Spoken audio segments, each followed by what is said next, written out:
마태복음 1장 18절로 25절 말씀. 예수 그리스도의 나심을 이루하니라. 그의 어머니 마리아가 요셉과 약혼하고 동거하기 전에 성령으로 잉태된 것이 나타났더니 그의 남편 요셉은 의로운 사람이라 그를 드러내지 아니하고 가만히 끊고자 하여 이 일을 생각할 때에 주의 사자가 현몽하여 이르되 다윗의 자손 요셉아 내 아내 마리아 데려오기를 무서워하지 말라. 그에게 잉태된 자는 성령으로 된 것이라. 아들을 낳으리니 이름을 예수라 하라. 이는 그가 자기 백성을 그들의 죄에서 구원할 자이심이라 하니라. 이 모든 일이 된 것은 주께서 선자로 하신 말씀을 이루려 하심이니 이르시되 보라 처녀가 잉태하여 아들을 낳을 것이요 그의 이름은 임마누엘이라 하리라 하셨으니 이를 번역한즉 하나님이 우리와 함께 계시다 함이라. 요셉이 잠에서 깨어 일어나 주의 사자의 분무대로 행하여 그의 아내를 데려왔으나 아들을 낳기까지 동침하지 아니하더니 나음의 이름을 예수라 하니라. 아멘. 오늘 본문은 마태복음 1장 18절로 25절, 제목은 예수님의 탄생입니다. 예수님의 탄생. 우리 예수님께서는 인성을 입고 지금부터 2000년 전에 동정녀 마리아를 통하여 인성을 입고 이 세상에 오셨습니다. 그런데 우리 예수님은 그 영으로, 신성으로 영원 전부터 삼위일체 하나님으로 하나님과 함께 계신 분이었습니다. 그래서 오늘 교동문에도 말씀이 육신이 되어 우리 가운데 태초에 말씀이 계시니라. 이 말씀이 하나님과 함께 계셨으니 이 말씀은 곧 하나님이시니라. 우리 예수님이 하나님으로 성부, 성자, 성령 중에서 성자 예수님으로 영으로, 다른 말로는 신성으로 영원 전부터 삼위일체 하나님으로 계신 거예요. 그리고 우리 예수님은 또한 영으로 계실 때, 신성으로 계실 때 이 세상 만물을 창조하신 분입니다. 성부 하나님은 천지 만물을 창조하는 계획을 세우시고 설계도를 그리신 거고요. 그 다음에 우리 예수님은 직접 천지 만물, 태양과 달과 별과 사람과 동물과 식물을 만드신 분이 우리 예수 그리스도이셔요. 그리고 또한 우리 예수 그리스도는 이제 2000년 전에 동정녀를 통하여 오셨습니다. 왜 하필이면은 우리 예수님이 동정녀를 통하여 오셨을까요? 모든 사람은 다 남자의 후손입니다. 여기 오늘 본문 앞에 보면은 아브라함과 다윗의 자손 예수 그리스도의 계보라 족보라 말하고 있는데요. 아브라함이 이삭을 낳고 이삭은 야곱을 낳고 야곱은 유다 그의 아들을 낳고 또 유다는 누구를 낳고 남자가 남자를 낳고 남자가 남자를 낳고 그렇게 합니다. 여자가 아이를 낳습니까? 남자가 아이를 낳습니까? 여기 말씀했잖아요. 남자가 남자를 낳고 남자가 남자를 낳고 남자가 아이를 낳는 것입니다. 옛날 시조가 그런 말 있어요. 시조에 아버지 날 낳으시고 어머니 날 기르실제. 그 맞는 말이에요. 그 사람이 그 조선시대인가 그 시조를 지었는데 안 믿는 사람이지만 자연 원리를 깨닫고 창조 원리를 깨닫고 아버지 날 낳으시고 어머니 날 기르실제. 맞는 말이에요. 그런데 이 남자가 아이를 낳아가지고 계속 이제 후손이 내려오는데요. 아담의 자손이고 우리는 노아의 자손이잖아요. 그 아담의 원죄가, 유전죄가 온 인류에게 내려가서 죄 가운데 빠지고 죄값은 사망이에요. 그래서 죄 없는 사람이 없고요. 그래서 죄 없는 사람이 없기 때문에 죄값은 사망이기 때문에 모든 인류에게 사망이 온 거예요. 죄값은 사망이란 말이에요. 한 번 죽는 것은 정하였지요. 그 후에는 심판이 있으리라고 말씀했죠. 그래서 모든 인류가 죄 가운데 빠져 있고 죄값은 사망이라 사망 가운데 있단 말입니다. 그러므로 사람이 사람을 구원할 수 없어요. 죽은 사람이 죽은 사람을 구원할 수 없어요. 그러므로 하나님은 미리 그걸 다 아시고 아담이 범죄하자마자 우리 인생들을 구원하려면 어떻게 해야 되겠는가? 여자의 후손으로 그리스도를 보내줘야 되겠구나. 그래서 범죄하자마자 우리 하나님께서는 여자의 후손이 뱀의 머리를 상할 것이고 뱀이 여자의 후손의 발꿈치를 상할 것이다. 창세기 3장 15절에 최초의 복음의 여자의 후손에 대해서 말하고 있어요. 그리고 갈라디아서 4장 4절에 보면은요, 예수님이 여자에게서 나시고 이렇게 말씀했어요. 그러니까 모든 인류는 남자의 자손인데 예수님만이 여자의 자손으로 오실 것을 미리 아담 때부터 예언해 됐고 그 예언대로 예수님이 동정녀를 통하여 오신 거예요. 그리고 물론 700년 전에 이사야 7장 14절에 보면은요, 처녀가 잉태하여 아들을 낳을 것이요 그 이름을 임마누엘이라 하리라. 그 말씀 여기 이제 뒤에 거기 23절에 그 말씀을 인용했습니다. 700년 전에도 이사야 성경을 통하여 이사야 선지자를 통하여 처녀가 잉태하여 아들을 낳을 것이다. 그렇게 말씀했죠. 여기 족보에 남자가 남자를 낳는다고 그랬죠. 그런데 16절 봅니다. 16절. 야곱은 마리아의 남편 요셉을 낳았으니 마리아에게서 그리스도라 칭하는 예수가 나시니라. 잘 보세요. 야곱은 요셉의 아버지예요. 그러니까 예수님의 할아버지가 됩니다. 옛날 이삭의 아들 야곱이 아니고요. 여기 야곱은 요셉의 아버지 야곱이에요. 그 야곱이 그 아들 요셉을 낳았단 말입니다. 마리아의 남편 요셉을 낳았어요. 근데 자세히 보면은 16절 중간에 마리아에게서 그리스도라 칭하는 예수가 나시니라. 요셉이 예수님을 낳았다 말하지 않고 뭐라고 했습니까? 마리아에게서 그리스도라 칭하는 예수가 나시니라. 이 성경이 얼마나 엄밀하고 세밀하고 정확하고요. 그 글자 하나하나가 참 대단한 것입니다. 그러므로 우리 예수님은 요셉이 낳은 것이 아니에요. 요셉하고는 상관이 없어요.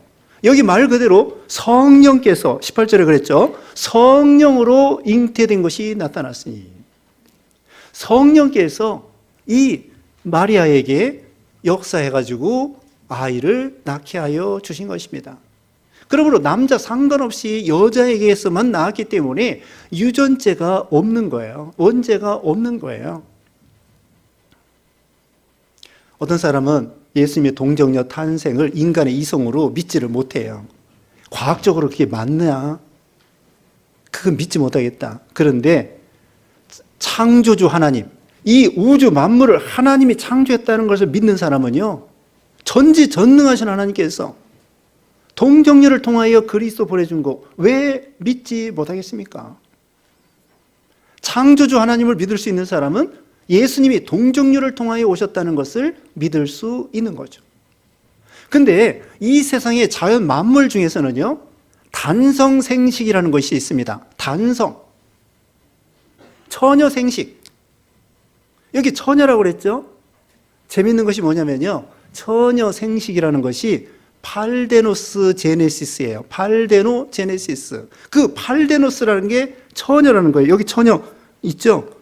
처녀의 몸에서 팔데노스 똑같은 말인데 팔데노스 제네시스, 처녀 창조, 처녀 생식, 단성 생식이라고 하는데 이 세상에는 단성 생식으로 그냥 혼자 낳는 게 있어요. 예를 들면 어떤 꿀벌, 어떤 말벌, 어떤 진딧물, 또 있어요. 자, 제가 적어왔는데, 물벼룩, 어떤 개미, 양모밀, 껄껄이 풀, 민들레, 아메리카 살모사, 이런 것들이요. 그게 동물 중에는 별로 없는데, 이런 곤충들이나 이런 아주 파충류나 이런 것들 중에서는 혼자 새끼를 낳아요. 이와 같이, 아니, 혼자 처녀 생식, 단성 생식하는 그런 곤충들이 많다니까요. 그리고 일반적으로 생각해서 그 암컷과 수컷이 만나야만이, 남자와 여자가 만나야만이 아이를 낳는다. 예외가 있다는 거예요. 자연 만물, 하나님이 창조한 자연 만물 중에서도 이런 단성 생식이 있다는 거예요. 더군다나 하나님은 전지전능하신 하나님이고요. 벌써 아담 때부터 여자의 후손으로 보내주실 것을 약속했다고 그랬죠. 여기 18절 봅니다. 예수 그리스도의 나심은 이루하니라. 그의 어머니 마리아가 요셉과 약혼하고 동거하기 전에 성령으로 잉태된 것이 나타났더니, 요셉과 약혼하고요, 아직 동거하기도 전에 잉태한 거예요. 유대 나라의 결혼은 우리나라하고 다릅니다. 또 이게 약혼이라고 했지만 우리나라 약혼하고 달라요. 그 나라는 일단 남자와 여자가 결혼하기로 이제 약속을 하면은 여자의 집에서 결혼식을 올려요. 그리고 1년 동안 이제 헤어져서 남자는 남자의 집에, 여자는 여자의 집에 있으면서 1년 동안 남자는 이제 거할 수 있는 집도 장만하고 여러 가지 준비를 하는 거예요. 그리고 1년 정도 지난 다음에 친정에 있는 아내를 데려다가, 여자 집에 있는 아내를 데려다가 이제 또 결혼을 하는 거예요. 그렇지만 이 처음에 여자의 집에서 결혼식을 올렸을 때 그때가 벌써 부부가 되는 거예요. 법적으로는 부부예요. 그러므로 1년 동안 별거에서 떨어져 있는 가운데에 어떤 나쁜 짓을 했다. 그러면은 그게 간음죄가 돼가지고 간음죄가 되는 거예요. 그리고 또 파혼을 했다. 그러면 그게 끝나는 것이 아니라 이혼이 되는 거예요. 유대법이 좀 이상하죠. 그러니까 처음에 약혼이 법적인 결혼식이에요. 그리고 벌써 부부가 되는 거고요. 1년 동안 헤어져서 약혼 기간이 있는데 그러다가 1년 후에 이제 동거하기 시작하는 거예요. 그 사이에 이 예수님이 마리아에게 잉태된 것입니다. 그래서 여기 보면은 남편이라고 그랬고요. 아내라고 말했어요. 이미 그 약혼 결혼한 것은 이미 부부가 된 거예요. 떨어져 살아도. 그런데 이제 성령으로 잉태된 것이 나타났다는 거예요. 누가복음 1장 35절에도 마리아에게 가브리엘 천사가 나타나서 내가 아이를 잉태할 것이다. 그러니까 그 마리아가 깜짝 놀라서 제가 사내를 알지 못하는데 어찌하여 잉태할 수 있겠습니까? 그랬더니 성령께서 역사해서 아이를 잉태할 것이다 가르쳐 주었습니다. 하나님의 말씀은 능치 못할 일이 없느니라. 그러니까 이 마리아가 믿습니다. 이 마리아와 이 요셉은요 참 믿음이 좋고 경건한 사람이에요. 둘 다 다윗의 자손이에요. 이 요셉은 족보에 쭉 올라가면 솔로몬이 나오고 솔로몬 위에 다윗이 나와요. 이 마리아의 족보는 누가복음 3장에 나오는데 마리아에게서 쭉 올라가면 나단이라고 하는 사람이 나오고 그 아버지 다윗이 나와요. 그게 다윗의 아들 중에 솔로몬을 통하여 내려간 것은 요셉이고 다윗의 아들 중에 나단을 통하여 내려간 그 혈통은 마리아란 말입니다. 그러니까 둘 다 다윗의 자손은 분명해요. 그리고 이 두 분이 믿음이 참 좋아요. 그리고 나이도 어려요. 유대 나라는 13살 되면은 성인으로 인정해서 결혼할 수 있습니다. 그래서 추측해 보면은 여기 요셉은 한 17이나 19이나 그렇게 됐을 것 같고요. 마리아는 15이나 17이나 그렇게 됐을 거예요. 고등학생 정도. 상당히 어리죠. 그런 나이지만 여기 19절에 보면은 그의 남편 요셉은 의로운 사람이라 그를 드러내지 아니하고 가만히 끊고자 하여 의로운 사람이라고 했습니다. 여기 의로운 사람은 율법을 준수하는 사람, 하나님의 명령을 순종하는 사람, 경건한 사람, 이런 사람을 가리킨대요. 그리고 이 요셉은 다윗의 자손으로서 어려서부터 경건하게 그렇게 하나님과 늘 기도하고 하나님께 교제하고 또 메시아를 고대하고 이런 사람이라. 근데 이 마리아도 마찬가지예요. 마리아도 믿음이 좋은 분이에요. 생각해 보세요. 아니, 믿음 없는 이 부부에게 우리 하나님께서 예수님을 보내시겠습니까? 이 지구상에서, 유대 땅에서 다윗의 자손으로서 그 중에서도 제일 믿음이 좋은 부부에게 예수님을 보낼 것이 분명하죠. 그래서 마리아도 믿음이 있어요. 말씀대로 이루어지이다. 처녀가 잉태한다고 하니까. 그 당시에 처녀가 잉태하면요, 돌에 맞아 죽는 시대예요.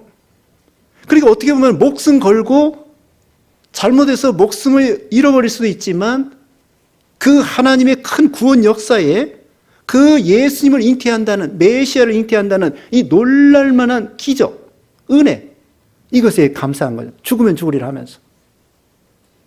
여기 요셉도 의로운 사람이에요. 율법을 준수하고 기도 많이 하고. 그런데 마리아에게서 연락이 온 거예요. 잉태한다고, 잉태했다고, 성령으로 잉태했다고. 이걸 믿어야 될지 말아야 될지. 그리고 혹시 이것은 나를 배신해서 딴 남자하고 관계한 거 아닌가? 그런 의심을 가질 수도 있고. 그렇지만 한편으로는 마리아가 이제까지 행동한 거 보면 같은 동네 사람이에요. 나사렛. 이제까지 행동한 거 보면은 결코 이 정숙한 이 마리아가 그런 나쁜 행동을 한 사람이 아닐 텐데 이걸 어떻게 해석해야 될 것인가? 오랫동안 기도하고 하나님의 뜻을 참고 분노가 일어나지만 분노를 다스리고 배신감에 분노에 홧김에 그렇게 해치운 것이 아니라 거기서 하나님의 뜻을 찾고 좀 더 기도해보고 그럴 리가 없는데 이거 어떻게 된 일인가 심사숙고하고 잘 참고 그러면서 생각했죠. 이거 들추어내서 소문내고 그거 돌에 맞아 죽게 하고 그럴 필요가 있는가. 그냥 성경에 있는 대로 이혼 증서 써주고 나만 그냥 물러나면 되지. 그러면서 자기가 양보하고 물러나고 자기 혼자 손해보고 이럴 결심을 한 거예요. 그렇게 기도를 많이 하는 중에 성령께서 이 요셉을 그 천사가 이 요셉을 찾아온 거예요. 가브리엘 천사가 그 마리아에게 찾아왔다고 그랬죠. 여기는 주의 사자라고 했습니다. 천사의 이름은 나와 있지 않지만 여기도 아마 가브리엘이 가르쳐 주지 않았을까? 확실한 건 모릅니다만은 하여튼 주의 천사가 이 가르쳐 주는 거예요. 그러면서 내 안에 데려오는 것을 무서워하지 말라. 잉태된 자는 성령으로 된 것이라 말씀했고요. 21절 요절입니다. 다 같이 읽어보겠습니다. 21절 시작. 아들을 낳으리니 이름을 예수라 하라. 이는 그가 자기 백성을 그들의 죄에서 구원할 자이심이라 하니라. 아멘. 자, 아들을 낳을 것인데 이름을 예수라라고 했습니다. 이건 마리아에게 똑같이 말씀해 줬어요. 성령으로 잉태한다는 말씀도 똑같이 예수라고 이름을 지어라고 하는 것도 똑같이. 근데 이 예수라는 이름이요, 구약 성경의 여호수아, 호세아하고 같은 이름이에요. 신약 성경에는 예수, 구약 성경에는 여호수아. 이 이름의 뜻이 무엇이에요? 구원자라는 뜻이에요. 구원자. 하나님은 여호와는 구원자이시다.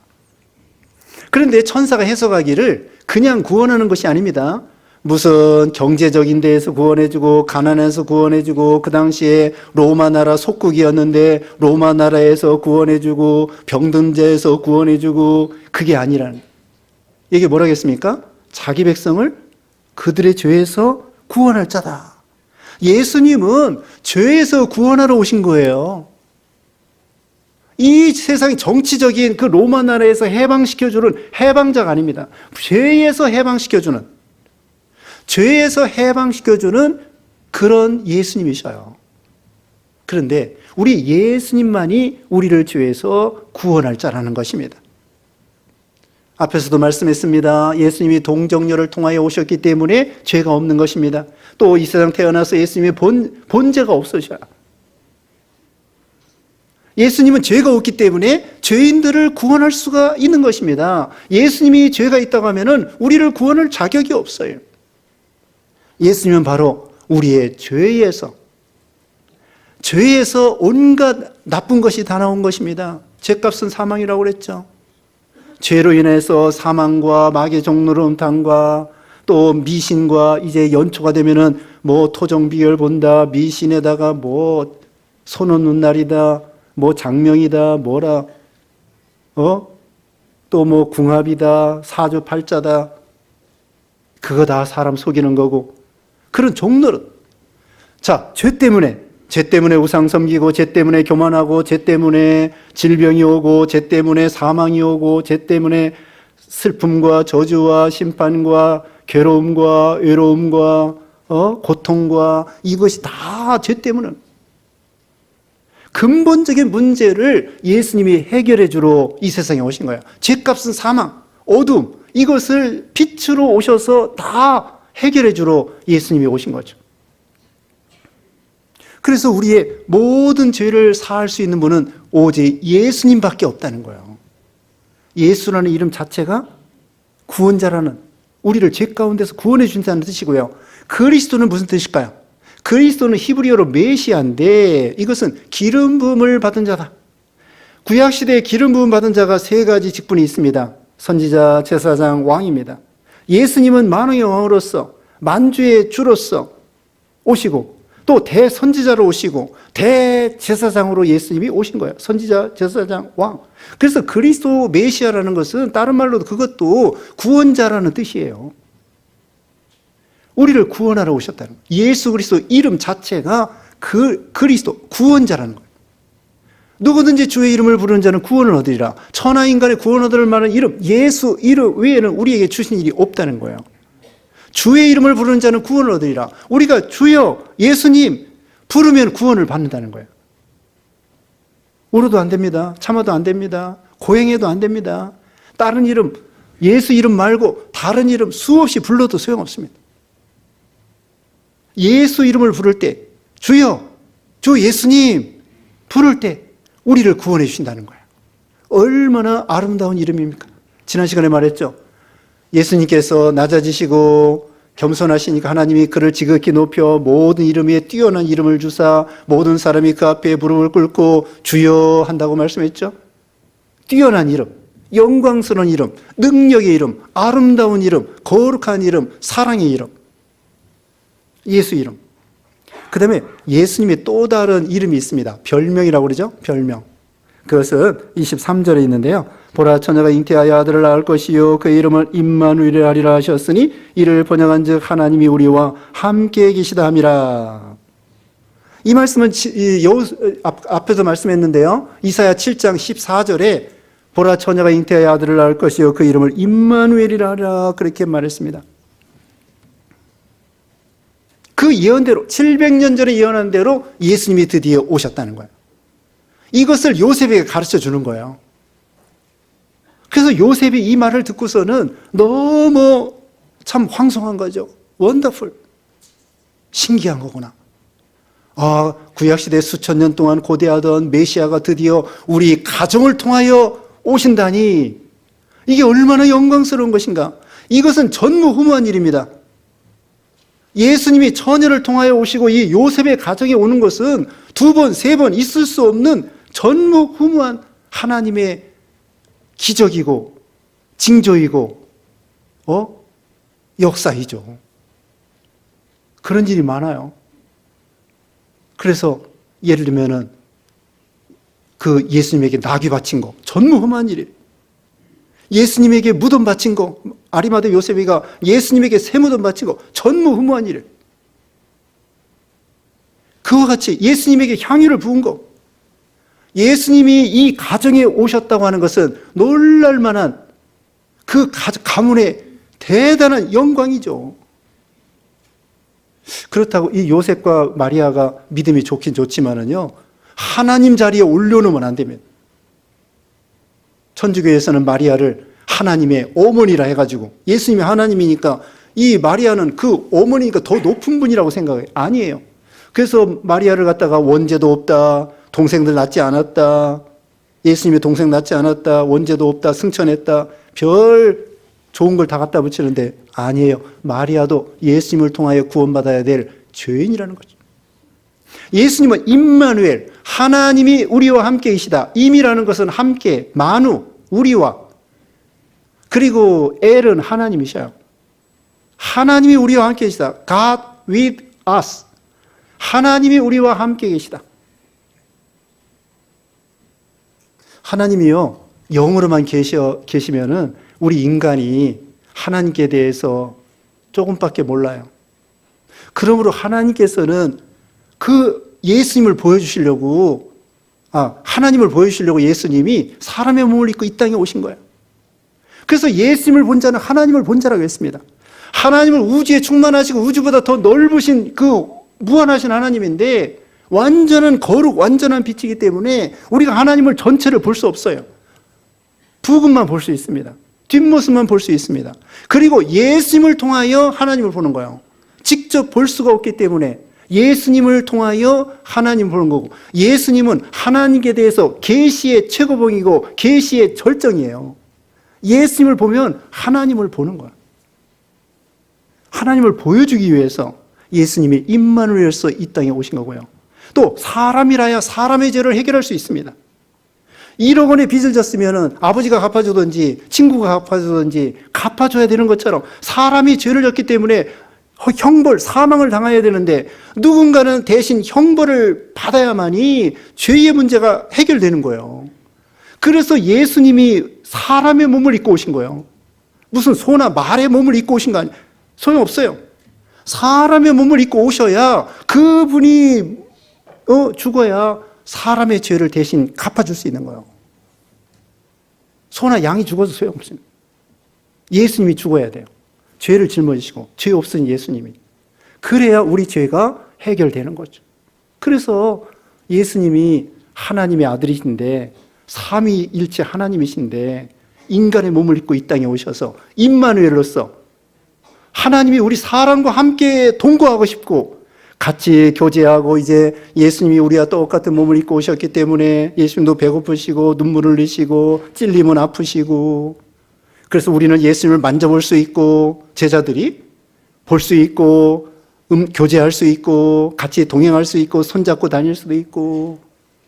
그래서 마태복음 28장 마지막에는 내가 세상 끝날까지 항상 너희와 함께 있으리라. 임마누엘이에요. 여기 마태복음 1장에 임마누엘이 나오고 마태복음 마지막 장에 임마누엘이 나오고요. 요셉과 함께 하시니까 요셉이 가는 곳마다 형통하고요. 야곱이 외삼촌 댁에 갈 때에 창세기 28장에 보면은 꿈에 사닥다리가 나타나서 하나님께서 내가 외삼촌 댁에 갔다가 돌아올 때까지 너를 함께 해주겠다. 이사야 43장 1절 2절에 보면은 물 가운데로 지난다고 할지라도 불 가운데로 지난다고 할지라도 내가 너희와 함께 하겠다. 임마누엘. 시편 23편에 유명한 말씀이죠. 내가 사망의 음침한 골짜기로 다닐지라도 해를 두려워하지 않을 것은 주께서 나와 함께 하심이라. 하나님께서 어떻게 한다고요?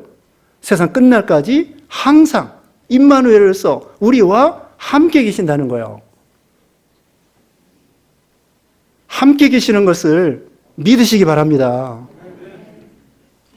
예수님의 이름이 예수님, 그리스도, 임마누엘. 이 세 가지 꼭 기억하시기 바랍니다. 예수님, 그리스도, 임마누엘. 그 예수님이 우리를 사랑해서 우리가 똑같이 같이 동거하려고 이 세상에 오신 거예요. 임마누엘의 은혜가 여러분들에게 충만하시기를 빕니다. 기도하겠습니다. 거룩하신 하나님 감사합니다. 임마누엘 우리 예수님, 그리스도 예수님, 구원자 예수님, 이 땅에 오셔서 우리를 구원하시고 사랑해 주시고 복 주시고 은혜 주시는 은혜를 감사합니다. 우리가 하나님과 늘 동행하고 임마누엘 하나님을 늘 기억하고 하나님께 영광 돌리고 감사 찬양하는 우리 모두가 되게 주시옵소서. 예수님의 이름으로 기도드리옵나이다. 아멘.